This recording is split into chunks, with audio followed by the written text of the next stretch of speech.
Hey friends, Ralph E. Step Jr. here. Welcome to Grit and Growth Business Live. This is the show built for real business owners who are building it the hard way.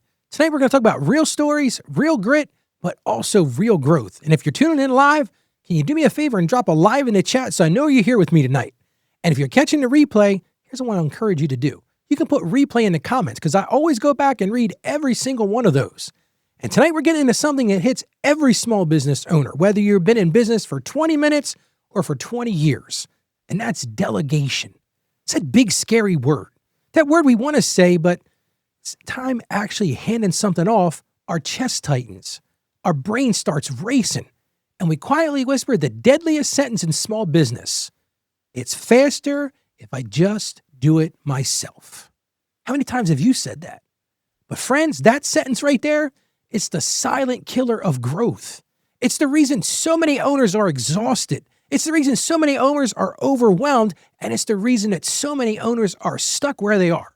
And tonight, we're going to talk all about the real reasons you're not delegating. We're not going to talk about those surface excuses, not the fake reasons you tell your spouse, not the "I'm just too busy" story that you lie to yourself about. We're going after the real reason, the emotional reason, the psychological reason, that identity level reason. But don't worry about this. It's not all mindset tonight. I'm also going to give you some practical and some tactical steps to start delegating like a CEO, not just a technician trapped in your own business. But before we jump in, let me remind you, we've got a brand new action sheet this week at gritandgrowthbusiness.com/join. Now, these sheets will walk you step by step through the delegation process, everything we're going to talk about tonight. And they're free for members of the community. And if you're not a member yet, you're going to want to go join after tonight's conversation, because you'll see that delegation isn't a luxury at all. It's something big businesses do. It's something that smart business owners do, owners who want freedom, owners who want growth, owners who want their time back, and owners who want to stop being the bottleneck of their own businesses. So it's time to get comfortable, grab a drink if you want one, turn off those notifications, and let's talk about what's really holding you back. Let me ask you a question, and answer honestly if you've joined us live tonight. Have you ever finished a 10-hour day, looked back, and realized you did everything yourself once again? Maybe you hired somebody. Maybe you've got a helper. Hey, that's great. Maybe you've got a whole team behind you. But somehow, you're still the one who always steps in. You're still the one who always fixes things. You're still the one who always takes that final 20%. And that final 20%, and you know this, it always becomes the whole job. If that's ever happened to you, just say yes. Type that in the chat if you're with us tonight. Let me see how many of us are living that life right now. Because tonight's theme hits home. Because every business owner says they want to grow. I've never met a business owner yet that didn't say, "I don't want to grow, Ralph." But almost none want to let go of the things keeping them small. So tonight we're going to talk about a few things. We're going to start with the pressing issue of the week. And that's why small business owners avoid delegation altogether and what it's really costing them, because it's costing you money. Then we're going to talk about why do-it-yourself is not efficient. It's fear disguised as productivity. And then I'm going to share with you 3 hidden emotional blocks that stop owners from delegating. And later, listen to this one. I've got 5 powerful listener questions right from our Grit and Growth business community. Questions that you submitted right on our website. That's at gritandgrowthbusiness.com. So if you've ever felt like your business is running you instead of the other way around, tonight is going to help you take back control.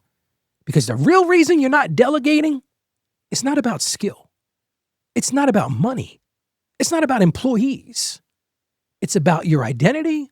It's about trust. It's about fear. And it's about control. And if we don't address those things, you're going to stay busy, but you're never going to be free. You're going to stay overwhelmed, but you're never going to grow. You will stay in motion, but never move forward. All right, let's dive in. Let's get right to our pressing issue of the week. The real reason you're not delegating. Right now, more than ever, small business owners are drowning, not from lack of work, from lack of opportunity, but from over-functioning. We're living in a time where the business owner has become the bookkeeper. You're the marketer. You're the HR department. You're the salesperson. You're the operations manager. You're the customer service rep. You're the tech support guy. And you're the janitor. You got all those hats. You weren't meant to wear 12 hats. But here we are. The average small business owner works 52 to 65 hours a week. But listen to this. spends less than 7 of those hours on actual CEO level activities. I'm talking about the things that actually grow your business. Why? Because we're stuck in technician mode. We're stuck doing. We're stuck fixing. We're stuck touching everything. We're approving everything. We're looking over shoulders, jumping into the last minute, redoing work, finishing tasks ourselves. And you know why? Well, just to speed things up, Ralph. But here's the truth. Your business can't and your business won't grow faster than your ability to delegate. Period. That's just the way it is. So my first point tonight, you were trained to be good at the work, not at letting go of it. That's something we have to embrace right away. Because most business owners started as technicians. We're the doers. We're the fixers. We're the producers. We built the business with our very own hands. So our brain learned, if it's going to be done right, I've got to do it myself. But CEO work, that's different. CEO work requires trust. It requires systems. It requires process. It requires patience. It requires coaching. It requires letting things be good enough instead of perfect. And listen, for most business owners, that feels impossible. For many of us, it feels wrong. It feels like we're lowering the bar. But it isn't that. It's leadership. My second point, delegation triggers identity fear. This is the part nobody talks about. Nobody wants to talk about this in these gurus of business acumen. Delegation feels threatening because it forces you to release control. And when you release control, you face some scary questions. What if they mess it up? What if the client gets mad? What if I'm not as needed as I thought I was? What if they don't do it like me? What if my value comes from doing, not from leading? And see, delegation forces owners to step into a new identity, and that's CEO identity, instead of the chief everything officer, because so many of us are the chief everything officer. And that shift right there, that's emotional. It can feel like you're losing a piece of yourself. It can feel like giving up your superpower. But your real superpower isn't doing the work. It's building the machine that does the work. My third point tonight, delegation fails when there are no systems. Let me be blunt. Let me be over the top blunt. You can't delegate chaos. You can't hand someone a job that only exists in your own head. You can't delegate a process you've never documented. Owners say, Ralph, I tried delegating, it didn't work. No, what you tried was dumping. You tried dumping tasks. You tried dumping responsibilities. You tried dumping expectations. You tried dumping pressure. But delegation is different. Delegation is structured. It's clear. It's documented. It's measured. It's systemized. It's supported. And yes, it takes time. But that time is an investment, not a cost. So let me ask you this, and I want you to answer this honestly. Which of these three hits home the most for you? Number one, I'm good at the work and I don't know how to let go. Or is this one? Delegation threatens my identity and my sense of control. Or for so many people, it's this one. I don't have systems, Ralph, so delegating feels impossible. That's the question you got to ask yourself. Because this is where the transformation starts. Well, let's get into our listener questions today. We're going to go right to our first question. This one comes to us from Sarah from Dayton, Ohio. And she says this. She says, Ralph, every time I give a task to my assistant, I end up taking it back because it's slower when she does it. How do I stop stepping in? I get it, Sarah. You're frustrated. You feel like you're babysitting all the time. You feel guilty for micromanaging that person, but you're anxious when you don't. Because you want to grow your business, but every time you try, your stomach tightens and your brain says, well, Ralph, I'll just do it myself. Well, how do you break out of that cycle? Sarah, here's what you do. Train once, fully. Do the training, build the system, instead of correcting indefinitely. Because one great training session beats 30 halfway corrections. It starts there. Train once, fully. Second thing, set a clear standard of this is what good looks like. Because you have to accept something. Most employees aren't slow, they're confused. You never gave them the rules. You never gave them the system of what you want them to do. Then you expect them to do it 100% of the time. It's not going to happen. You got to set a clear standard. You've also got to expect a learning curve. They're not going to do it the same way you did it. They're not going to do it the way that you did it. And the first 3, 4, 5 attempts are always going to be slower for them. But hear me on this. Let them be slow. You're training them. You're building that confidence in that person. I was just working with a client the other day, and they were telling me about they wanted to grow their business. They want to grow their key people. I said, okay, what are you doing to do that? They said, Ralph, I haven't really thought about that. I said, well, they're not going to do it on their own. You've got to give them a system. You've got to hold them accountable. You got to show them how to do it. I want to encourage you to do something like this. Use what I call the 10-80-10 rule. You start the first 10% of the job. They handle the middle 10%, and then you review the final 10%. It's really that simple. But in order to do that, you've got to be engaged in that. You've got to be with them and show them. And not one time, not 2 times, maybe not even 3 times. It could be 4 times, 5 times. Hey, it could be 10 times. But think in your head what you're building towards, what you're getting to in the end. And finally, Sarah, here's another thing I'm going to recommend you do. Give feedback in batches, not in real time. Because listen, here's the problem. A lot of people want to micromanage. That constant interruption is going to kill their confidence. Sit back, let them do 80% of the job, and then say, okay, come in afterwards and say, here's what we did. Okay, let's talk through this. What did you do? What were the decisions you made? Coach them, inspire them, encourage them. Listen, you never want to set somebody up for delegation if you are setting them up to fail. That's a terrible thing to do. So give them feedback. So Sarah and everyone else tuning in today, ask yourself, have you ever hired help and then felt like you were doing 2 jobs instead of 1? I've had so many business clients tell me that. They're like, I hired somebody, now I'm doing their job and my job. Well, I can guarantee one thing, you didn't set a system correctly. That's what the problem is. So Sarah, I hope this helped you. Yes, it's going to be slower at first. It's going to take time. It's going to be an investment in you investing in this person. But you've got to see the light at the end of the tunnel. You've got to see at some point their situation is going to be good to where they're going to be able to accomplish the task. Now listen, they might not get it 100%. They might not get it 90%. They might get it at 80%, but 80% is better than the 0% you're doing now. All right, let's move on to our second question. And our second question comes to us from Lewis from Phoenix, Arizona. And he says this, Ralph, I want to delegate sales calls, but I'm terrified someone else won't close like I do. Man, I've heard this one 1,000,000 times. I get it, Lewis. You're scared. Sales is your baby. You've built this. Your identity is wrapped up in being the rainmaker. I totally get that one. And the idea of letting someone else talk to clients, it feels like letting a stranger hold your newborn. I remember when my youngest son was born. My wife will laugh if she's listening tonight. I didn't let anybody touch this kid. He was mine. You know, you want to touch him, put the stuff on your fingers. Make sure you don't have nasty fingers. I can't think of what it's called. Lotions or whatever you call it. But that was my baby. And Lewis, you're feeling the same way. Sales is your baby. You don't want to just let it go.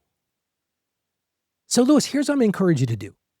Document your sales script. Even if it's messy, you might say, Ralph, how do I document what I just know how to do? A lot of salespeople just know how to do it. And I say to them, okay, well then do some role playing. Because you can't delegate what lives only in your memory. You've got to lay it out. Do some training, do some role playing. Here's another great idea. Record yourself closing. Let your team hear your tone of voice. Let them hear your pacing. Let them hear handling objections.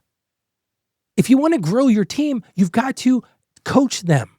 You've got to invest in them. You got to show them, here's how you do it. And that might be videotapes. That might be role playing. That may be overcoming objections. Yes, it's hard work. Yes, it takes time.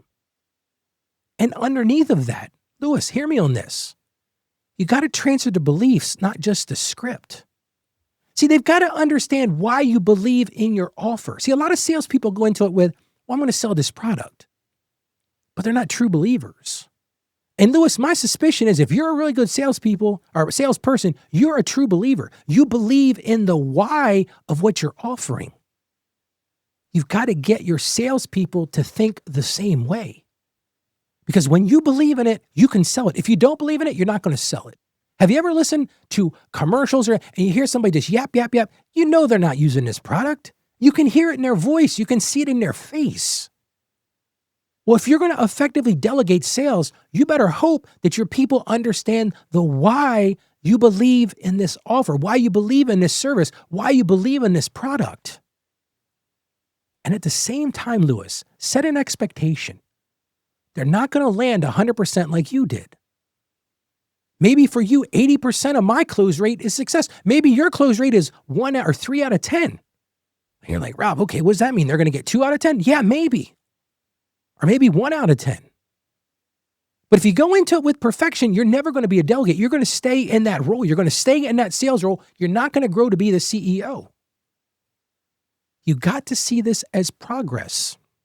Now, one of the other things you mentioned, you're worried about how that's going to interact with your clients. So here's one thing I'll tell you to do right now. Start with low stakes calls first. Do those warm leads, those follows up, those qualification calls. The one that's, hey, maybe you weren't going to get this job anyway. Send them out. Maybe they'll surprise you. Let me ask you right now, are you still doing 100% of your own sales because you're scared no one can do it like you? You're never going to grow your business if you think like that. It's just not going to work. All right, Lewis, I hope that answered your question. Let's move on to question number 3. And this one comes to us from Amanda from Charleston, South Carolina. She says this, Ralph, every time I delegate bookkeeping tasks, mistakes happen. Should I give up and keep doing it myself? Man, I have heard that, and I've felt this myself many times. My accounting practice, I feel this a lot of times. And Amanda, you feel burned because you've tried delegation, and it cost you. You probably feel a little embarrassed. You feel disappointed for sure. And now you're afraid to try it again. Kind of like striking out. I remember when I used to play baseball. Get up to the plate, you strike out. The next time you go up there, you're like, man, I'm probably going to strike out again. And Amanda, I bet you're feeling the same way. But you can break out of that. Let me tell you how to break out of that. Create a simple checklist for every recurring task. You're like, Ralph, what do I mean? I need to write a list of everything? Yes. Because here's the thing. Mistakes come from missing steps, not incompetence. I really don't believe most people are incompetent. I think they just don't know how to tie all the pieces together. So make it simple for them. Lay it out piece by piece, item by item. In my accounting practice, we use a product called Zendesk. In Zendesk, we set up tickets. Inside of those tickets, whenever we have a particular type of job, we have a task list that goes along with that. When we process payroll, we have a task list. When we do bank reconciliations and financial statements, we have a task list. Listen, I use those task lists myself. I've been doing this for over 30 years. Those task lists remind me so I don't forget something because you're not doing it every day. And if you're delegating to somebody, give them a task list. It's not thinking they're incompetent. That's giving them a way to be successful. Here's another thing you can consider using. Use what I call the pair, perform, review method. Pair things together, let them perform, and then review that together. Because here's the thing. A lot of people don't get this. If you just stand over top of them and watch every minute, they're never going to learn. They're never going to grow. You've got to let them make mistakes. Work with them. Let them perform the task, but then come back and review it together. And then you can pick it apart, for lack of a better way of saying it. But do it in an encouraging way. Because if you do it in a discouraging way, guess what? They're not going to do it. They're going to give up and they're going to say, oh, this person doesn't want to delegate. I don't know how many people I've talked to in small businesses who have said, oh yeah, such and such hire me, Ralph, but they don't let me do anything. I have no ability to accomplish anything because every time I do something, I make a mistake and they say, well, I'll just do it myself. My dad was so much like this. I used to work in his accounting firm. He was so much like, well, I'll just do it myself. And he would get mad at everybody, throw stuff. I mean, he was a piece of work. Let me just tell you that right now. Because he didn't understand how to delegate. He thought everybody was stupid. He thought no one else was competent enough to do it themselves. Because he never took the time to let people make a mistake, let people fail. If you want to effectively delegate, guess what's going to happen? People are going to fail. They're going to make mistakes. They're going to lose customers for you. They're going to cost you money. But if you're doing it well and you're doing it with the long-term idea in mind, it will grow your business. Another thing I'm going to encourage you to do is do some standardization, things like naming conventions and folder systems. Because here's a lot of times what I find. A lot of small business people have their own filing methodologies. And we're getting into weeds, but I'm telling you, this is something I see constantly. You just assume that people are going to think like you. Great example of this. I've had people that have worked with me before, and we used to have paper files. I don't do any paper files now, but at times we had them. And I would say to them, I need to go find some. I go open up the file drawer, look in there, and I'm thinking, okay, what would they put this under? Well, if it's a T, I'm under T. No, it's under a Z. I'm like, how in the world did you come up with that one? There was no standardization. So they don't understand how they're going to find it. You got to be standardized in this. Yes, maybe you dumb it down. I know that's not a nice thing to say, but maybe that's what you've got to do. Make it standardized, because that consistency is going to eliminate confusion, because that's most of the time what you're dealing with. You're not dealing with incompetence. You're dealing with confusion. Another thing, and I think this one is critical, and so many small business people lose sight of this one. Delegate outcomes, not the tasks. See, it's one thing to give some, and I'm kind of contradicting myself a little bit, but hear me on this one. If you just give somebody a task like, so you do, but you don't tell them what the outcome is, how are they going to know what the results are? You can say something like this. This report must be accurate by Friday, not please enter the receipts.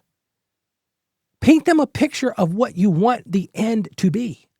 What is the desired outcome that you want? See, we can get into a whole discussion tonight. I don't have time for it tonight. We could talk about job descriptions versus results descriptions, because that's what we're really talking about here. What are the results that you want from your employees?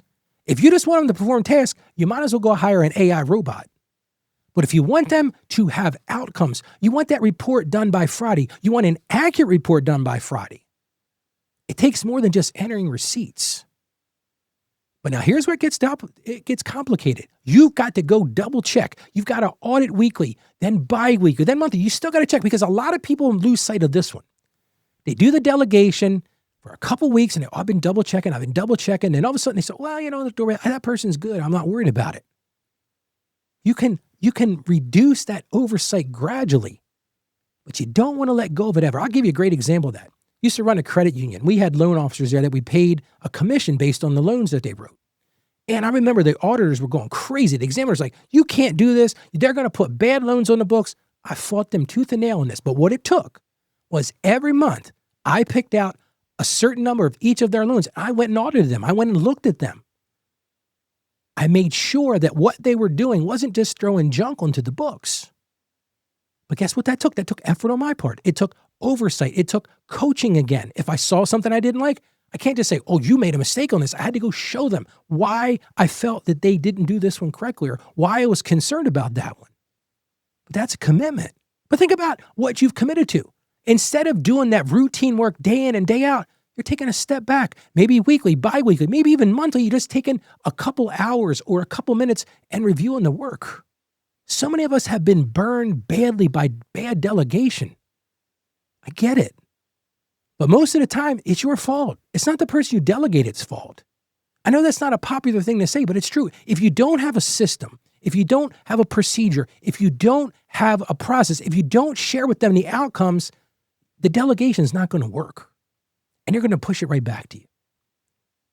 So, Amanda, I hope that really answers your question. Let's move on to question number 4. And question number 4 comes to us from Jamal from Detroit, Michigan. And Jamal writes this. He says, Ralph, I feel guilty delegating because my team already works hard. I don't want to overload them. Now, I'm going to tell some right now. Abby, my VA, has joined us in the chat here tonight. She helps me with my recording every day. And I honestly feel like this sometimes when I work with Abby, because I've been throwing a ton of stuff at her. She's a hard-working person. She's doing a great job. A lot of the stuff that you see on this show, a lot of the videos and all that, Abby is the person that's doing it. But I felt the same way that you have, Jamal. I do feel guilty sometimes because I know she's got a lot of work on her plate, and I don't want to overload them. And that's emotional, but that's not emotional for her. That's emotional for me. Because I'm the one that's feeling responsible for everyone's workload. And I don't want to be seen as that bad leader. But I also can't let that guilt control my delegation. Because honestly, if the person doesn't want the job, they're going to tell you that. You're giving me too much. And see, here's the thing you got to understand, Jamal, and I've had to embrace this myself. Your job is to design the workload, not absorb it. You've got to build the house. You've got to build the structure. But if you don't manage the load, guess what's going to happen? you're going to burn out. I'm doing a lot of stuff with content creation. We have 4 shows now. We're getting ready to launch our 4th show on December the 9th. There's a lot of stuff that goes on. This is a daily thing. I got to a point where I couldn't do it all myself. And if I kept doing it, all I'd be doing is burning out. So that's the first thing.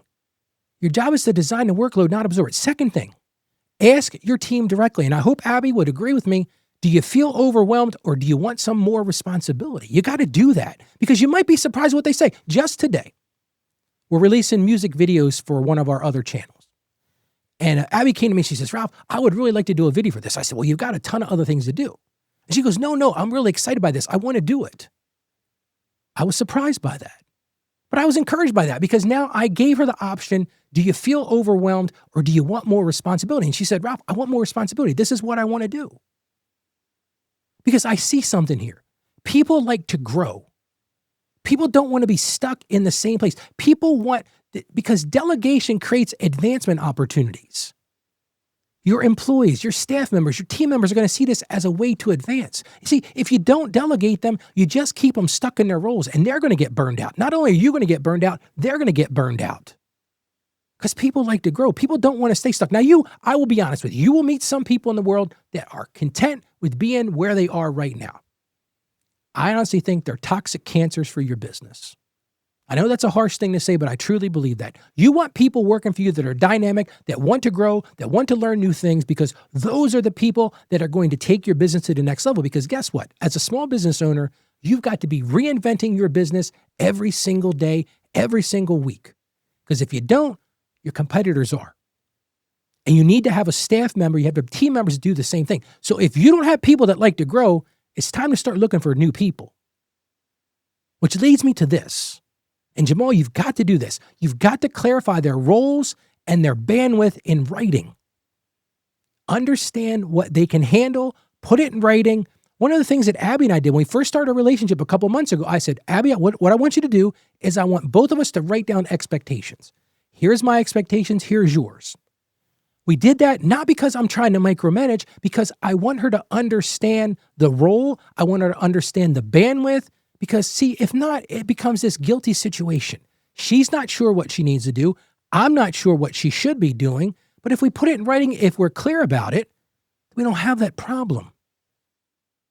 But Jamal, one more thing I'm going to throw in here. You got to delegate the right tasks, not just the urgent ones. See, it's real simple to say, well, I'm going to delegate the things I don't want to do, or I'm going to delegate the things that are urgent right now. That's not the things you should be delegating. Because those urgent tasks, they create stress. And you don't want to put stress on somebody that's still learning how to do something. But strategic tasks, they can create growth. And that's really the difference there, Jamal. I hope you get that. If you're just throwing urgent stuff because I can't get to this, I got to send this to this person, that's not a good plan. Because you're going to burn that person out, they're going to get stressed, and they're going to make mistakes. Those are the things that you got to handle. Listen, it's like at the ER. When you go to the emergency room, you want the top docs working on you. You don't want somebody that's learning. That's not a good plan, right? If you're having a heart attack or you're having a stroke or you're having something like that, you want the person that's on top of their game because that's a stressful situation. Now, if you're up on one of the floors after you've been out of the ER, you're starting to get better, that's where you put the doctors that are being trained. That's where you're thinking strategically, okay, let me start to train people because this person can be built into the person that can handle working in the ER. But you don't want that person in the ER to front end. That's a disaster. So let me ask you this. Do you struggle with that guilt when asking your team to take more on? If you do, revisit what we just talked about. Again, these will all be in our action sheet for the show. You can get that at gritandgrowthbusiness.com/join. I'll talk about that a little bit and again. But understand that you want your people to grow. Let's move on to our 5th and final question for tonight. And this one comes to us from Renee from Portland, Maine. And Renee writes this, Ralph, I'm stuck doing everything because I don't have time to train someone. How do I get out of this? Yep, that is a question I get at least twice a week as I'm working with small business people. And Renee, I get it. You're exhausted. You feel trapped. You feel like training is just one more burden of time you don't have to do today. But honestly, if you asked yourself, you're already carrying too much. And right now you're living in survival mode. That's why you feel the way you feel. So you might be like, okay, Ralph, that's great. You nailed it, dude. But what is that? What do you want me to do? Here's the first thing I'm going to tell you to do. I'm going to give you a couple of things you can do right now. Record yourself doing the task. Just one time. There's a lot of technology tools. You can take your phone. You can take your computer. Do a recording of you doing the task. Just one time. What I have seen, dynamic organizations have great training videos. I did this with my new person I have here in my office. The other person that's worked for me, Renee's been here for 6 years. And when we hired somebody new, I said, here's what we're going to do, Renee. We're going to create training videos. Every single thing you do for the next week, I want you to go, we use a product called Loom. I said, I want you to do a screen recording and talk it through. And she says, Ralph, this is going to be boring. This is what I do every day. I say, no, think about it like this. You're building a training video so that when the new person starts, when they don't understand how to do something, yeah, we're going to show it to them a couple of times. We're going to coach them. We're going to come behind them. We're going to review them. But give them a library of training videos that they can go and look at. Because when you have those things, think about this for a second. And Renee, I'm speaking directly to you. Your future self is going to save hundreds of hours because you're going to be like, okay, just go watch the video. We've done that with our new employee several times now. She loves it because she can go back and check. Oh, I think I have this. Let me go watch that video one more time. Let me watch how it's done on the screen. Because most people learn that way. And different people learn different ways, but so many people learn by watching and doing, watching and doing, watching and doing. And the training videos allow you to do that. One of the big things I think you should do. Second thing, and this is going to run against your grain. Most small business owners are perfectionists. Abby and I had this very discussion this morning. Most of us are perfectionists. But if you're going to be effective at delegation, create a good, better, and best standard. Because not everything needs to be to your level of perfect. And I'm speaking to myself right now. Maybe you got to delegate just 10% of your job each month. Small controlled handoffs to build that momentum. But listen, don't expect perfection. But you've got to also build into your time, Renee, 90 minutes a week for training. You got to protect that future capacity. It's got to be non-negotiable. Put that on your calendar and you don't let so many businesses fail because they don't invest the time in training, in building training materials for their employees. They just assume the employees are going to figure it out. Well, you know what happens then? The employees figure out how to leave. The employees figure out how to quit, and the employees don't do their job because you haven't given them the ability to be successful. Protect your capacity. Because I'm going to throw a statistic at you. And I truly believe this. Every hour spent training saves 20 hours later. Show them how to do it. Record that video. Document the process. Create a task list. Because what you're really building, that training is building leverage. And you're going to save a ton of time in the long run. Yes, it's going to cost you more in the front end, Renee. Yes, I get it. You don't have time to train.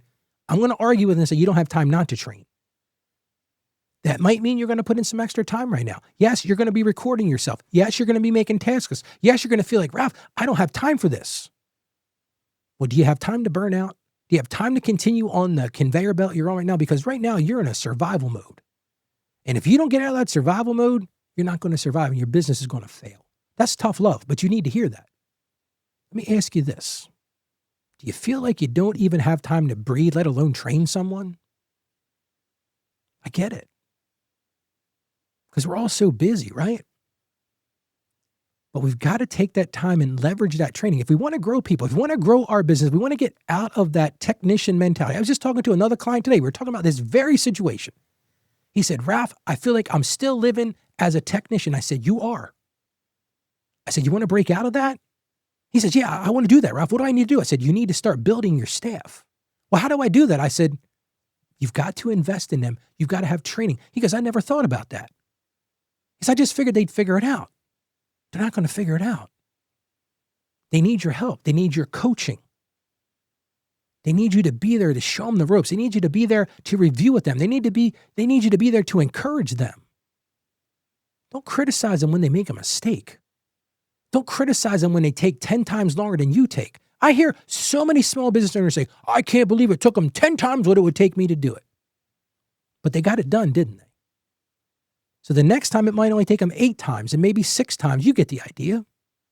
You got to invest in your people. And that's why delegation fails so many times. People don't invest. They don't have systems. They don't have a plan in place. And then they look back, oh, delegation doesn't work, Ralph.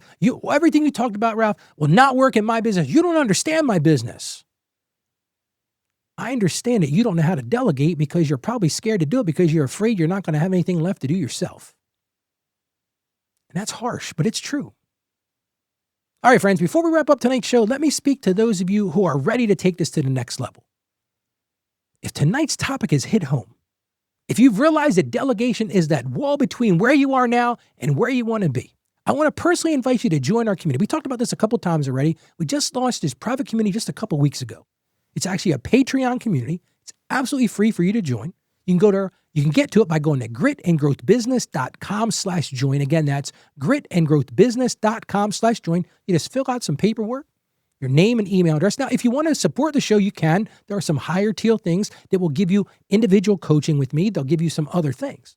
But inside the community, you're going to get some great things. You're going to get, every time we do a show, Abby and I put together an action sheet. We're going to walk you step by step through, just like tonight. We're going to walk you step by step on how to delegate like a CEO. We did last week's show. We talked about things on that show. All of those action sheets are there for the taking. All you got to do is sign up. And here's another great thing. You can submit your own questions right there. And maybe you'll be on one of the new shows. I'd love to do some live coaching on the show. I'd love to bring somebody on. Let's talk about what's going on in your business. I've got 30 years of knowledge in this knucklehead of mine.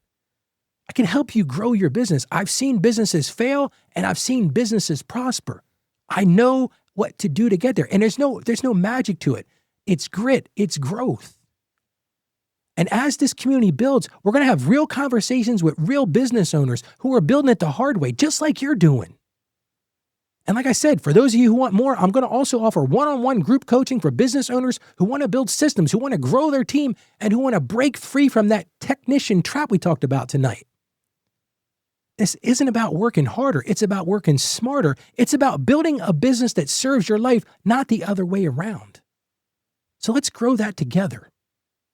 All right, well, let's recap tonight's conversation. We started with tonight's pressing issue of the week. We talked about the real reason you're not delegating. And as I said, it has nothing to do with skill. It has everything to do with your identity, that fear of letting go, with those lack of systems. Then we talked about breaking down the biggest emotional blockers, those mindset traps. And I gave you some tactical steps needed to really break free of that. Then we got in some great questions from listeners just like you. We took 5 powerful questions from owners talking about delegating without taking things back. We talked about handing off those sales calls, preventing mistakes, leading without guilt, and finding time to train. If you think back to what we've covered tonight, those weren't surface level questions. Those were real. Those were raw, right there where many of us are living right now. And I want you to hear this, and I want you to hear this loud and clear because I want to give you a little encouragement. You're not weak for struggling with delegation. You're not broken. You're not failing. You're simply at a doorway. You're standing at a doorway right now between being that technician of your business. You've lived there for a long time and it feels comfortable. But you got to decide, do you walk through that door and become the CEO of your business? Because that transition is emotional. And it's courageous. But it's necessary. So this week, I want to encourage you, choose just one task. Just one. Pick one. Delegate it. Let it be imperfect. Let someone else grow. Let go of it just a little. Because your future depends on it. And remember, you can get the action sheets and join the community at gritandgrowthbusiness.com/join. God bless you and good night. You have a great night tonight. Thank you so much for joining me on tonight's show. Thanks for joining us today on Grit and Growth Business, the show where real business owners find the clarity, courage, and confidence to build something that lasts. If this episode spoke to you, go ahead and hit that subscribe button so you don't miss what's next. Remember, success isn't easy, and there are no shortcuts. But with grit, growth is possible. And when in doubt, just ask Ralph. This show is a production of Ask Ralph Media, supported by Saggio Accounting Plus. The content in this episode is based on information available as of the date of its release. Saggio Accounting Plus and Ask Ralph Media Inc. are under no obligation to update it should circumstances change. Please understand, this episode is not intended to be financial, tax, or legal advice. Your unique situation deserves tailored guidance, so before making any decisions, consult with your trusted tax professional or attorney.